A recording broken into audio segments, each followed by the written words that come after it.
Bonjour et bienvenue dans ce premier épisode de Lecture Minute.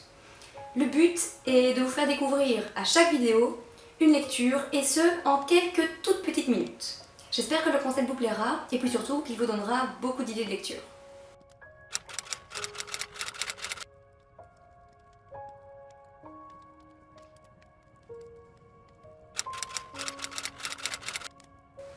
À 17 ans, il paraît qu'on n'est pas normal si l'on passe ses soirées dans la bibliothèque de son lycée. Pourtant, je ne suis pas la seule à aimer étudier dans l'enceinte du prestigieux lycée d'Édimbourg, cette antique bâtisse peuplée d'ombres et de mystères. Car aujourd'hui, dans la salle de lecture, j'ai aperçu le plus beau garçon du monde plongé dans un vieux livre. Grand, la peau claire, il ressemblait à l'un de ces guerriers celtes que toute l'Europe redoutait au Moyen-Âge. Or, en prêtant à ce garçon des origines aussi lointaines, je ne me suis pas trompée. Pour commencer, la couverture, je lui ai mis un 7 sur 10, parce qu'il faut avouer qu'elle est quand même vraiment très jolie. Il y en a de plus belles, c'est sûr, mais j'avoue que c'est celle-ci qui m'a donné envie d'acheter le livre. Et puis dans le titre, parce que on parle d'Édimbourg et moi c'est une ville que j'aimerais beaucoup visiter, donc ça m'a donné envie d'en savoir plus. Ensuite, on passe aux personnages, et là j'ai donné la belle note de 8.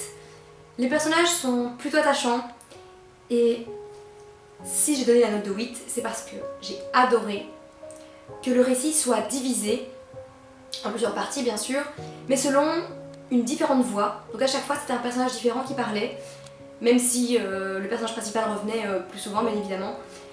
Ceci étant dit, c'est vraiment ce côté-là que j'ai adoré, puisqu'on peut avoir vraiment les points de vue de chacun des personnages, et ça c'est juste quelque chose de super agréable en fait dans tout récit.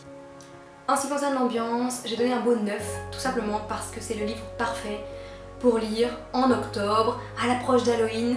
C'est fantastique, d'un côté un peu sombre, mais pas du tout effrayant, hein. Vraiment il ne faut pas s'inquiéter.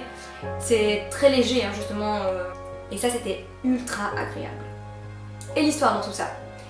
Eh bien j'ai mis un très joli 9 et c'est mérité, parce que en fait, en lisant la quatrième de couverture, je ne m'attendais pas à ce que ce soit un récit fantastique. Et si, hein, ça l'est. J'ai adoré. L'histoire est pleine de surprises, parfaite, comme je l'ai dit précédemment, pour le mois d'octobre, pour avoir un petit frisson, mais minuscule, hein, ne vous inquiétez pas, ça ne fera vraiment pas peur. C'était juste génial. Et enfin, le dernier critère, l'originalité. 9 sur 10. Je vous l'ai dit, j'ai adoré cette lecture. Et pour le coup, on parle de fantastique, mais enfin, on ne parle pas ni de vampires, ni de loups-garous et compagnie. Je pense que vous allez être surpris en commençant cette lecture, puisque vraiment on ne s'attend pas à ça, et rien que pour ça, l'originalité, 9 sur 10, c'est mérité. Quand on fait les comptes, on en est à 42 sur 50, et donc un très beau 8,4 sur 10. C'est mérité, je vous l'ai dit, c'est une excellente lecture, vraiment, je vous la conseille. Surtout pendant le mois d'octobre qui arrive. Et voilà, tout simplement. J'espère vraiment que ce premier épisode de Lecture Minute vous a plu, parce qu'il y en aura d'autres. Et puis surtout que vous avez découvert un livre dont vous n'avez jamais entendu parler.